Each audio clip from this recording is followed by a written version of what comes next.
Hi, I'm Antonio Centeno, the founder of Real Men Real Style, and today we're going to be talking about small style details and how they're great conversation starters.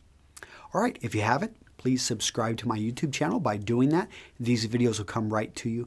In addition, if you would, like the video down below. By doing so, I know to create more videos like this. And if you want to learn more about what I'm talking about here in the video, go ahead and go to the article, which I linked to right down here, and that'll take you to a great article, which is going to expand on the ideas we're talking about today. Okay, so small style details. How to use those as conversation starters. And, why first would you even want to do this? Well, small conversations lead to big conversations. So whether or not you're a salesman and you're wanting to, find more prospects, or you're an artist and you're wanting to get your works in front of the right people, into the right museum, bought by the right person, you need to have conversations. And sometimes it's really hard to get those going. And a lot of us feel a bit strange kind of pitching ourselves. But let me give you this story of a gentleman named Joe Navarro. And he's a former FBI counterintelligence, so he knows a lot about non-visuals, and that was his specialty. And he talks about this example, how he wears a puzzle piece over here on one of his lapel holes. And he'll be at a meeting, and a lot of guys are talking and stuff, and someone will always notice that he's got this small puzzle piece, and they're going to ask him about it. And perhaps he hasn't been dominating the conversation. He's been polite, listening to other people.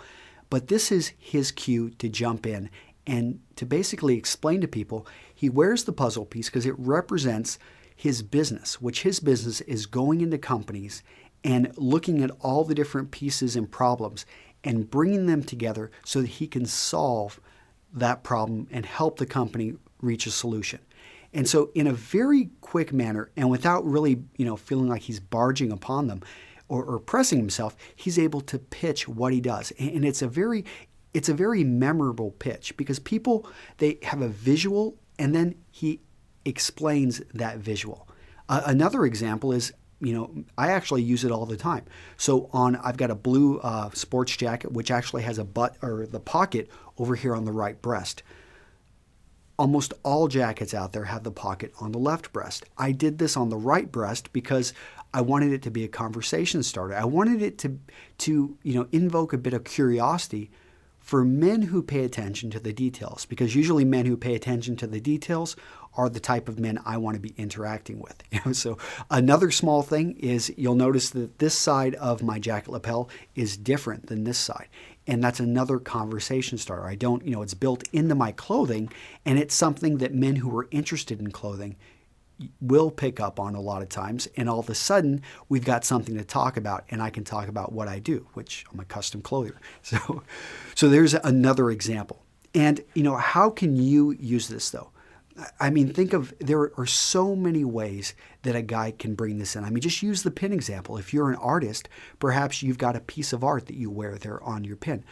Perhaps, you want to do it with a pocket square. So many men do not rock a pocket square. And when you wear one, oftentimes if you're at a networking event or you're in someplace, somebody's going to mention it, and that you can use that to bridge that to another conversation. Regimental ties, those have been used for a long time over in the UK, and you need to be careful if you don't know the whole code or anything, but those are from units and from clubs. So obviously from regiments within the military where they get their name, but they're also club ties. And it used to be, it's not like this anymore, but over in the UK, maybe 70, 50 years ago, the ties that a man wore he only wore ties that represented the clubs and the military units that he was a part of.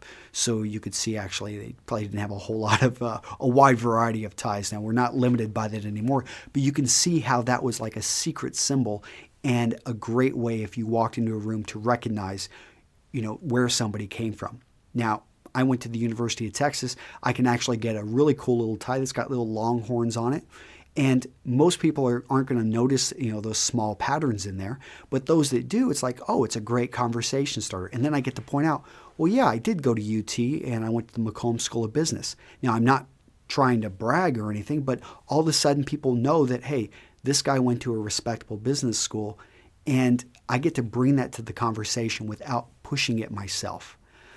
I've seen other men use, actually another thing, I wear Western boots, and that's a great conversation starter, but I've seen some men wear shoes that really stand out, and they're not clownish, but they are something. It's like, wow, that's interesting. Where'd you get those shoes?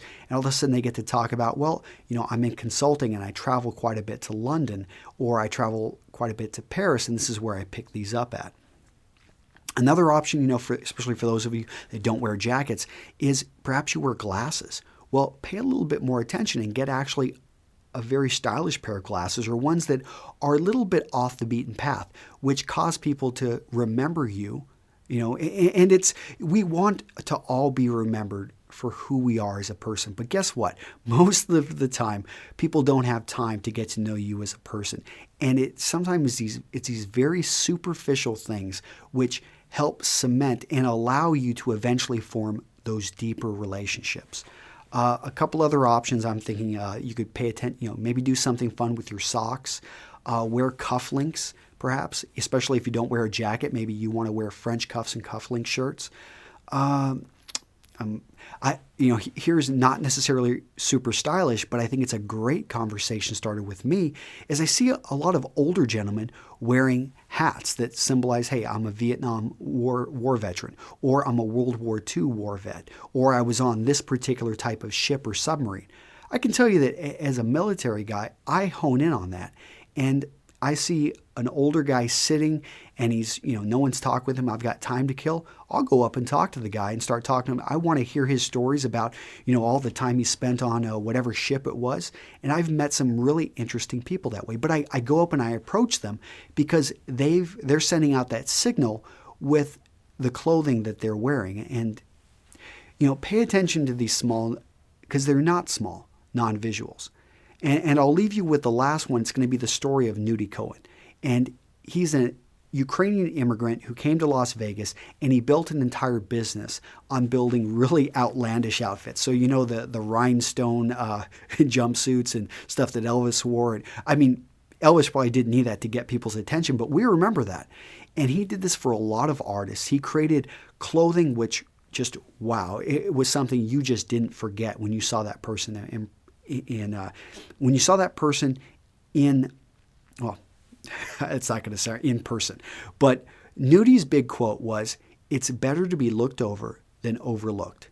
And so the challenge I'm going to throw to you is, what are you doing to dress in a manner so that you're not overlooked?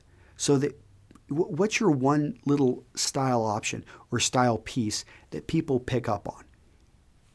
All right. This has been Antonio Centeno with Real Men, Real Style, and take care, and I'll see you later.